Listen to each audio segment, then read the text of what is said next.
ரொம்ப ரொம்ப ஷாக்கிங்கான ஒரு நியூஸ் வெளியே வந்திருக்கு. வலைப்பேச்சு அந்தணன் அவங்க வந்துட்டு ட்விட்டரில் போட்டிருக்காங்க.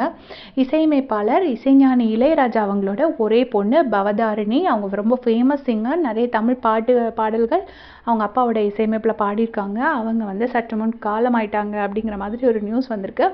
இந்த நியூஸ் எப்படியாவது பொய்யா இருக்கணும் அப்படின்னு நான் நினைக்கிறேன். ஏன்னா அவங்களுக்கு சாகிற வயசு இல்லை, 47 வயசு தான் ஆகுது.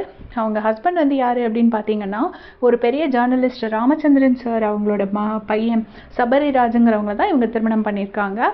ஸோ இவங்க வந்துட்டு உடல்நல குறைவோடு இருந்தாங்களா, இல்லை இது சடன் டெத்தா, அந்த மாதிரி எந்த ஒரு இதுவும் இல்லை. அவங்க வந்து இரங்கல் செய்தி போட்டிருந்தாங்க.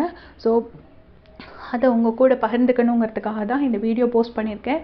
ஸோ இது வந்து பொய்யா இருக்கணும் ஆண்டவா அப்படின்னு தான் நான் நினச்சிட்ருக்கேன். ஏன்னா அவங்க வந்து ஒரு நல்ல ஒரு சிங்கர். எவ்வளோ நிறைய நல்ல பாடல்கள் பாடியிருக்காங்க அப்படிங்கிறது நமக்கு தெரியும். ஸோ இன்னும் அவங்க பாட வேண்டிய பாடல்களும் வாழ வேண்டிய வாழ்க்கையும் நிறைய இருக்குது. ஸோ அதுக்கு முன்னாடி ரொம்ப சீக்கிரமே இறந்து போயிட்டாங்கன்னு தான் நியூஸ் வந்திருக்கு. ஸோ இன்னும் அதோட என்ன காரணம் என்ன இன்னும் தெரியலை. உங்களுக்கு தெரிஞ்சதுன்னா அது எனக்கு கமெண்ட்ஸில் சொல்லுங்கள்.